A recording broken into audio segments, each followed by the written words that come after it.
सोचिए, एक पुरानी हवेली जो अब एक होटल बन चुकी है और उसे भारत की सबसे भूतिया जगहों में से एक माना जाता है। कहते हैं कि यहाँ एक ऐसी मंजिल है जो असल में है ही नहीं, और रात में वहां से अजीब अजीब आवाजें आती हैं, जैसे कोई बर्तन तोड़ रहा हो या फर्नीचर गिरा रहा हो। तो आज हम इसी रहस्य की तह तक जाने वाले हैं। ये किसी हॉरर फिल्म का डायलॉग नहीं है। नहीं, ये तो एक असली इन्वेस्टिगेशन के दौरान कहे गए शब्द हैं, जब डर अपने चरम पर पहुंच चुका था। तो सवाल ये है कि क्या वहां सच में कोई भूत था या फिर कहानी कुछ और ही निकली। इस पूरी पड़ताल में हम देखेंगे कि डर, टेक्नोलॉजी और लॉजिक के बीच की इस लड़ाई में आखिर जीत किसकी हुई। तो चलिए सबसे पहले जगह को जानते हैं। ऊटी में बर्न हिल होटल कोई आज की इमारत नहीं है, ये 170 साल पुरानी है और इसकी सबसे मशहूर कहानी जुड़ी है उस रहस्यमयी ऊपर वाली मंजिल से, जिसके बारे में होटल का स्टाफ भी कहता है कि वो तो है ही नहीं। बस यहीं से हमारी कहानी शुरू होती है। अच्छा, अब जरा इस टीम को समझिए। एक तरफ थे कुछ दोस्त जो हर छोटी मोटी आहट पर भी डर जाते थे और जिन्हें हर जगह नेगेटिव एनर्जी महसूस हो रही थी। और दूसरी तरफ था हमारा नरेटर, एक पक्का नास्तिक जिसे लगता था कि हर चीज के पीछे कोई ना कोई लॉजिकल वजह होती है।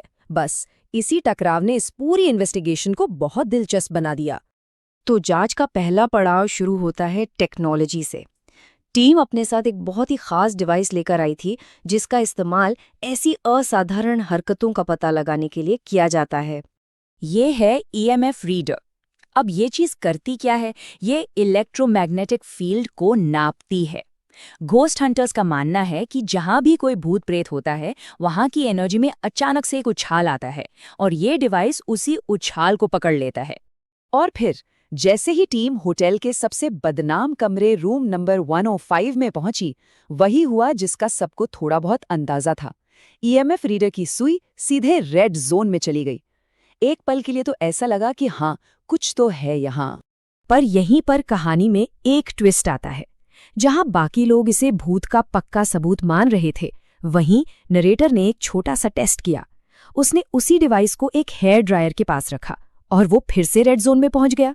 इससे ये साफ हो गया कि ये स्पाइक किसी भूत की वजह से नहीं, बल्कि उस 170 साल पुराने बिल्डिंग की वायरिंग की वजह से हो रहा था। तो ईएमएफ रीडर वाला प्लान तो काम नहीं आया। अब टीम ने कुछ और क्रिएटिव करने का सोचा और इस बार उन्होंने एक ऐसा एक्सपेरिमेंट किया जिसका नाम था the teddy bear test. Plan बड़ा सीधा सा था।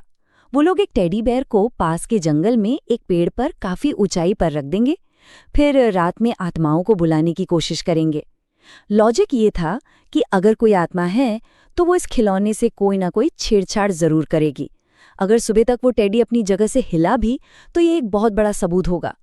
नरेटर ने तो बिल्कुल साफ साफ कह दिया था कि इस एक्सपेरिमेंट से दूध का दूध और पानी का पानी हो जाएगा। दाव पर अब सिर्फ वो टेडी बियर नहीं था, बल्कि भूत के होने या न होने का पूरा सवाल था। चलिए अब कहानी के उस हिस्से में चलते हैं जहां मामला टेक्नोलॉजी से हटकर हिम्मत और मनोविज्ञान पर आ गया। अगला चैलेंज था ब्लडी मैरी का खेल। नियम सुनने में तो आसान लगते हैं, लेकिन असल में बहुत डरावने थी। हर किसी को अकेले एक अंधेरे बाथरूम में जाना था। सिर्फ एक मोमबत्ती की रोशनी में शीशे के सामने खड़ा होकर 10 बार ब्लडी मैरी प्लीज कम बोलना था और फिर पूरे 5 मिनट तक उस भयानक अंधेरे में अकेले इंतजार करना था। और इस चैलेंज का असर शुरू होने से पहले ही दिखने लगा था। टीम के कुछ लोग तो इतने डर गए थे कि उनकी घबराहट साफ नजर आ रही थी। उनके लिए ये सिर्फ एक खेल नहीं था, बल्कि एक असली खतरे जैसा बन गया था। लेकिन एक तरफ जहां इतना डर था, वहीं दूसरी तरफ हमारा नरेटर बिल्कुल शांत था। उसका मानना था कि ये सब हमारे दिमाग का खेल है और इस चैलेंज से यही बात साबित हो जाएगी कि असल में वहां कोई भी नहीं है। इस चैलेंज का असर इतना जबरदस्त था कि एक सदस्य ने तो अकेले जाने से ही मना कर दिया और दूसरे को अंदर जाने के लिए अपनी सुरक्षा के लिए रुद्राक्ष की माला पहननी पड़ी। ये दिखाता है कि कभी-कभी डर का माहौल किसी असली भूत से भी ज्यादा ताकतवर हो सकता है। तो पूरी रात के इन एक्सपेरिमेंट्स, डर और टेंशन के बाद अब वक्त था फाइनल फैसले का। क्या वो टेडी बियर अपनी जगह पर मिला और आखिरी चैलेंज का क्या नतीजा निकला? रात के जो 2 सबसे बड़े टेस्ट थे, उनके नतीजे अब सामने आ रहे थे। सबसे पहले नरेटर अकेले उस घने जंगल में गया और टेडी बेयर को ठीक उसी जगह से सही सलामत वापस ले आया। उसे किसी ने छुआ तक नहीं था। इसके बाद टीम ने ओइजा बोर्ड का इस्तेमाल किया, लेकिन वहां भी कुछ गड़बड़ महसूस हुई। ओइजा बोर्ड के दौरान नरेटर को बहुत जल्दी ये समझ आ गया कि प्लैंचेट अपने आप नहीं हिल रहा, बल्कि टीम का ही एक डरा हुआ मेंबर उसे जानबूझकर धकेल रहा था। ये एक और इशारा था कि जो कुछ भी हो रहा था वो इंसानी था, असाधारण नहीं।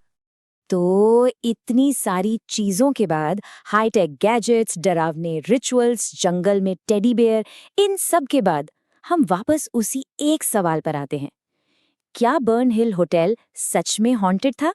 इस पूरी लंबी डरावनी रात का जो जवाब निकला वो बहुत ही छोटा और साफ था। जवाब था नहीं। हर एक डरावनी लगने वाली चीज के पीछे एक बहुत ही लॉजिकल वजह थी। ईएमएफ रीडर में जो स्पाइक था वो पुरानी वायरिंग का था। ब्लडी मैरी चैलेंज ने किसी आत्मा को नहीं, सिर्फ इंसानी डर को बाहर निकाला।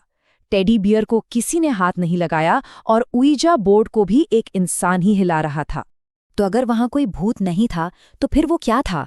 वो जो डर था, वो जो चीखें थीं, उस दहशत की असली कहानी क्या थी? और आखिर में नरेटर के यही शब्द पूरी कहानी को समेट देते हैं। ऐसा लगता है कि बर्न हिल होटल में सबसे डरावनी चीज कोई भूत या आत्मा नहीं, बल्कि हमारे अपने दिमाग में बैठा डर है। और कभी-कभी वो डर किसी भी असली भूत से कहीं ज्यादा भयानक हो सकता है।